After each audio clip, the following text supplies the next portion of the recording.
तो हेलो दोस्तों, क्या हाल है आपका। उम्मीद है अच्छे ही होगा। तो यार आज हम बात करेंगे यूएफसी के ऊपर। बड़े टाइम के बाद बीमार चल रहा हूँ, वेट लॉस हो गया है।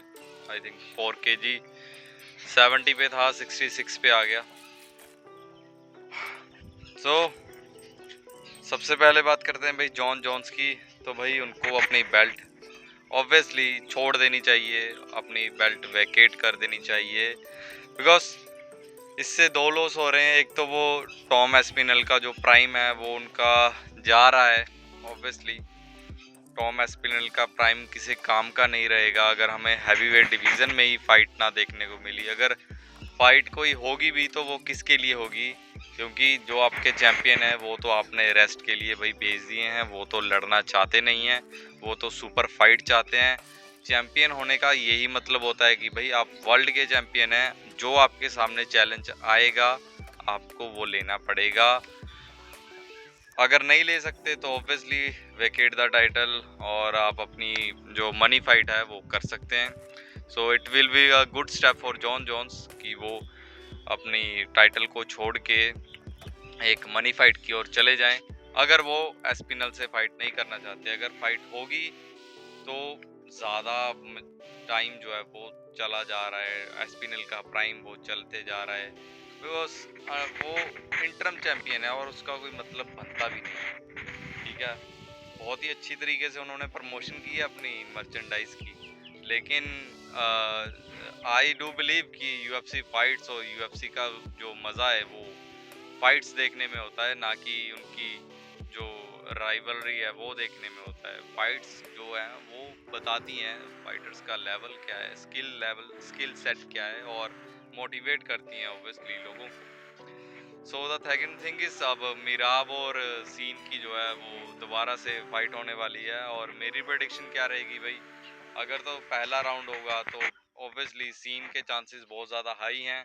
काफ़ी सारे लोग मुझसे डिसअपॉइंट करेंगे, लेकिन सीन शुगा के चांस जो हैं वो बहुत ही ज़्यादा हाई हो सकते हैं इस फाइट में। बिकॉज उनकी जो रेंज है, उनकी जो रीच है वो अमेजिंग है भाई। मेरा का स्किल सेट आई नो कि बहुत ज़्यादा लेवल अबव है, लेकिन चाहे ओमैली कुछ भी कहें कि मैंने सिगरेट छोड़ दी, नशा छोड़ दिया, है ना, लेकिन फाइट के टाइम जो होती है वो स्किल से ही होती है। ठीक है, बहुत ही चांसेस हैं इस बार ओमैली के कि ओमैली मीराब को एक पंच में नॉकआउट कर सकते हैं। मैं जानता हूं कि बहुत ज़्यादा ये एडवांस्ड प्रेडिक्शन कर रहा हूं, एआई से भी ऊपर, लेकिन अगर तो स्किल वाइज फाइट होगी, लाइक है ना, राउंड टू राउंड चलेगा, तो मीराब तो यार ऑब्वियसली जीत जाएंगे। उनके जो है बैटिंग ओड्स जो हैं वो उनके फेवर में है। लेकिन ओमैली का भी चांस इस फाइट में है, तो ये फाइट तो देखनी भाई बनती है और हम देखेंगे भी ज़रूर। और जैसे कि मैंने पुरानी वीडियोस में बात की थी, इस्लाम और अपना जो थे अपना इलिया टिपोरिया, सो उनकी फाइट होते होते रह गई बिकॉज बिलाल जो है वो हार गए। अगर बिलाल जीतते तो हमें पक्का इस्लाम वर्सेस इलिया वाली फाइट नज़र में आती। वो एक मनी फाइट थी, हाई एंटिसिपेटेड फाइट थी, लेकिन चार्ल्स ओलिवेरा और इलिया टिपोरिया की फाइट भाई वो भी एक बहुत ही अलग लेवल की फाइट होने वाली है। और उसमें मैं कहने वाला हूँ कि भाई ओलिवेरा अब चांस है, अब इस जो है 155 को डोमिनेट करो, और this is the chance of Oliveira.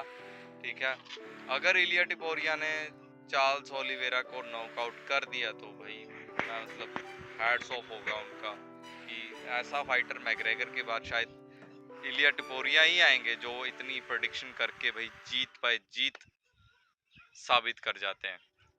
So move on to the next fight.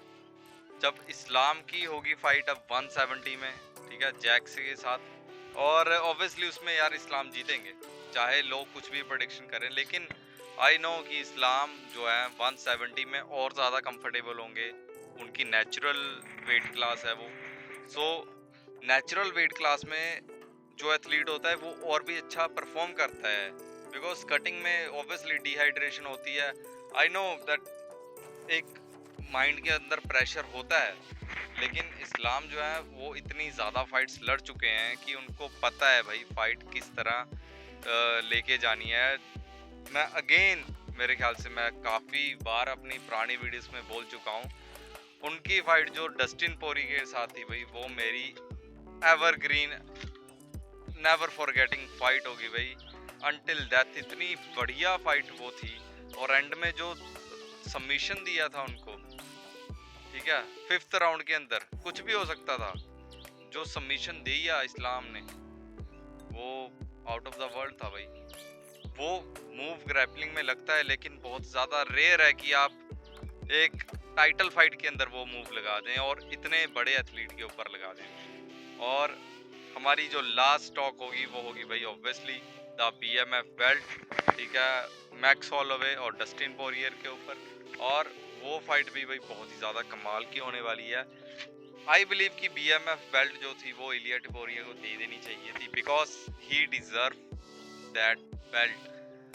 उसको वो बेल्ट मिलनी चाहिए थी, क्योंकि उसने नॉकआउट कर दिया था भाई। मैक्स हॉलोवे के पास कोई वो नहीं बनता था BMF बेल्ट को होल्ड करने का। डैना वाइट ने भी एडमिट किया है कि उन्होंने गलती की कि BMF टाइटल को लाइन पे नहीं लगाया। सो अब BMF की टाइटल की फाइट होगी डस्टिन पोरियर और मैक्स हॉलोवे के बीच में, और हमारे डायमंड लास्ट टाइम फाइट कर रहे हैं। मैं तो होप करता हूँ कि भाई वो, मुझे है कि भाई वो जीत जाएंगे इस फाइट को, ठीक है, बिकॉज बहुत ज़्यादा शार्प हो रहे हैं day by day day by day day by day.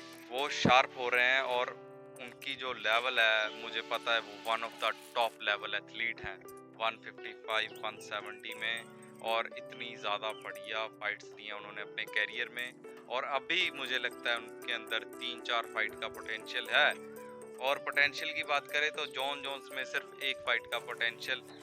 As a athlete outside of the UFC, he can beat anybody, any normal human being, but जो कंपटीशन का लेवल होता है उसमें उनकी एक आध फाइट है जॉन जोन्स की, उसके ज़्यादा नहीं है, बिकॉज ही एज के साथ फ़र्क पड़ता है। आपने DC और जोन्स की फाइट देखी होगी, DC जितने ज़्यादा एलीट माने जाते थे, लेकिन एक यंगस्टर आया जॉन जोन्स और उनको हरा के उनकी टाइटल को ले गया।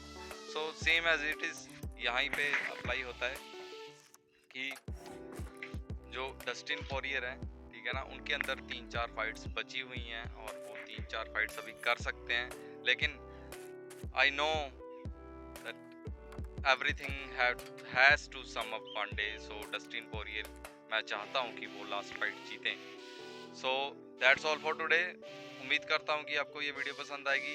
कल की फाइट के बाद भी ये वीडियो आएगी, ठीक है, और मैं आई होप कि मैं इसको एडिट करके जल्दी अपलोड कर दूं, ताकि कल जो फाइट होने वाली है उसका हम आउटकम देख सकें।